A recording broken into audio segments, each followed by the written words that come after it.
Hello student, आज का जो हमारा टॉपिक है उसका नाम है आइसोमर्स। देखिए, ये क्लास 10th का ऑर्गेनिक केमिस्ट्री का सबसे इम्पोर्टेंट चैप्टर है। आप ये मान के चलिए, अगर आप ये एक बार पढ़ लेंगे, 2 मिनट की वीडियो देख लेंगे तो आपके 2 से 3 मार्क्स पक्के हैं, क्योंकि इसी से IUPAC नेम आता है, इसी से आपका पूछता है व्हाट इज आइसोमर्स। चलिए हम स्टार्ट करते हैं। देखिए, आइसोमर्स की अगर हम बात करें, आइसोमर्स क्या है? आइसोमर्स वो कंपाउंड है जिनका सेम मॉलिक्यूलर फॉर्मूला है। क्या? सेम मॉलिक्यूलर फॉर्मूला है, बट डिफरेंट स्ट्रक्चर फॉर्मूला है। क्या हमने आपको क्या बताया? आइसोमर्स क्या है? जिनका सेम मॉलिक्यूलर फॉर्मूला है, डिफरेंट स्ट्रक्चर फॉर्मूला है। ये आपके क्या होते हैं? आइसोमर्स। देखिए, आइसोमर्स आप जब बड़े क्लास में जाएंगे तो डिफरेंट डिफरेंट टाइप्स के होते हैं। आपकी जो बुक में दिया हुआ है वो 2 टाइप के हैं, एक चेन है और एक पोजीशन है। तो हम क्या करते हैं, हम इसको डिवाइड करते हैं कितने 2 टाइप में। एक आपका क्या है? चेन आइसोमर है। क्या? चेन आइसोमर है। और दूसरा आपका क्या है? पोजीशन आइसोमर है।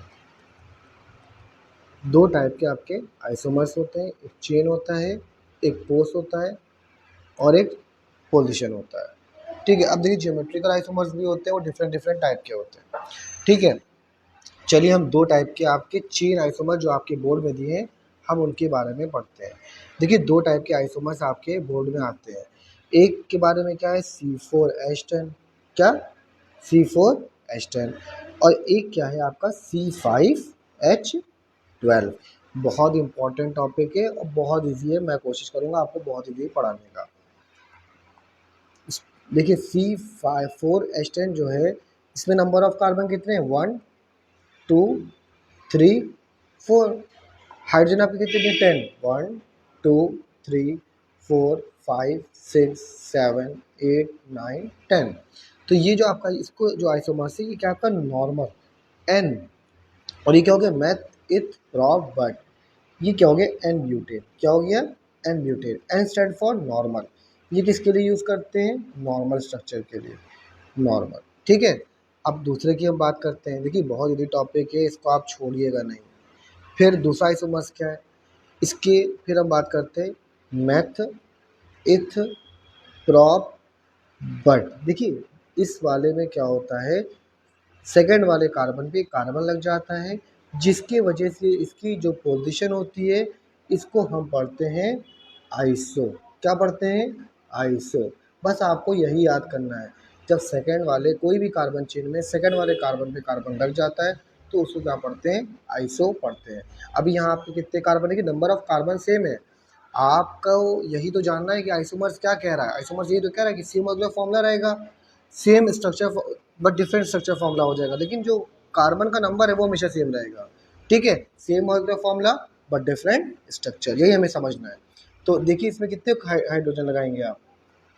1 2 3 4 5 6 7 8। ठीक है, चेन बनने की वजह से आपके जो कार्बन है उनका नंबर क्या हो गया है? कम हो गया है। तो आप इसका क्या कहेंगे? ये आपका क्या हो गया? आइसो। और ये क्या हो गया? नंबर ऑफ कार्बन सेम रहेंगे, मैथ इथ प्रॉप बट। Iso butane. क्या है? Iso butane. देखिए, ये इसका क्या है? कॉमन नेम है। अगर हम इसके आयुपैक नेम का बात करें, मतलब IUPAC के हिसाब से नाम बात करें, तो ये स्ट्रक्चर कुछ इस तरह बनेगा आपका CH3 CH, और ये आपका बना CH, सॉरी, ये आपका बना CH3। यहाँ पे आप हाइड्रोजन लगाना मैं भूल गया हूँ। ठीक है, आप लगा लीजिएगा। अब यहाँ पे क्या लगा आपका? CH3। देखिए, मैं आपको यहाँ पे एक थोड़ा सा और बेसिक के बारे में बता देता हूँ।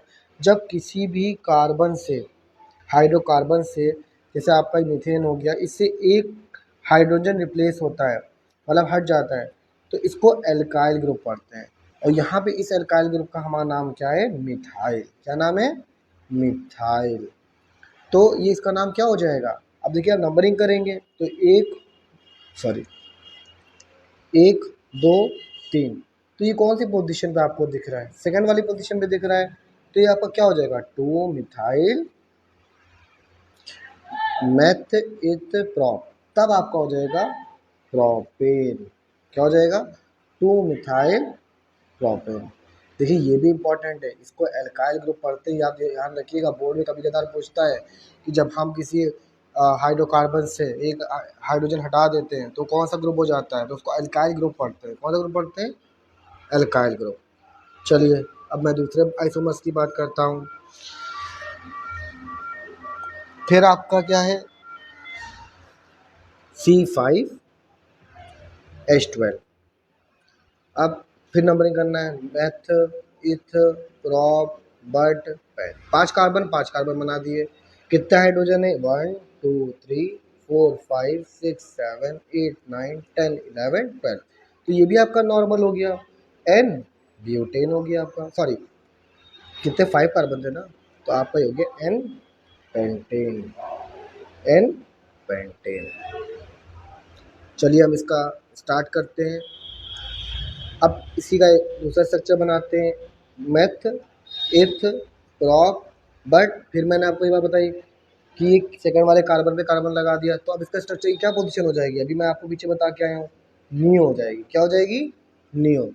तो ये क्या हो जाएगा? Neo pentane. क्या हो जाएगा? Neo pentane. चलिए ये तो इसका क्या नाम था? ये इसका कॉमन नेम है। क्या है? कॉमन नेम है।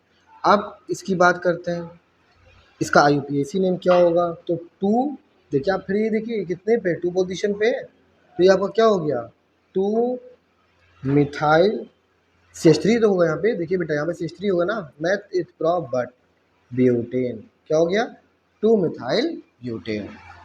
अब देखिए इसके कितने स्ट्रक्चर, एक और स्ट्रक्चर अभी बाकी है। इसके 3 आइसोमर्स होते हैं।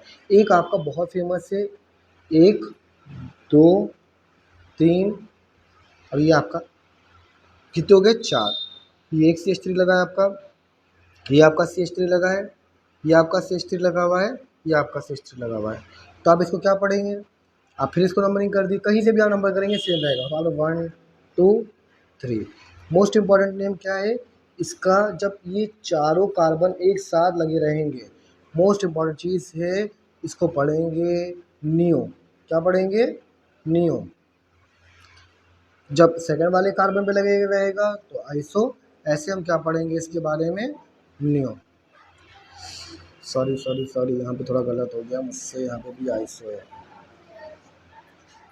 ये क्या है आपका? आइसो है। ठीक है, इसको क्या पढ़ेंगे? Neo pentane. क्या पढ़ेंगे? Neo pentane. और फिर मैं इसके IUPAC के नाम बात करूँ तो देखिए यहाँ पे भी एक मिथाइल ग्रुप लगा हुआ है, यहाँ पे भी आपका एक मिथाइल ग्रुप लगा हुआ है।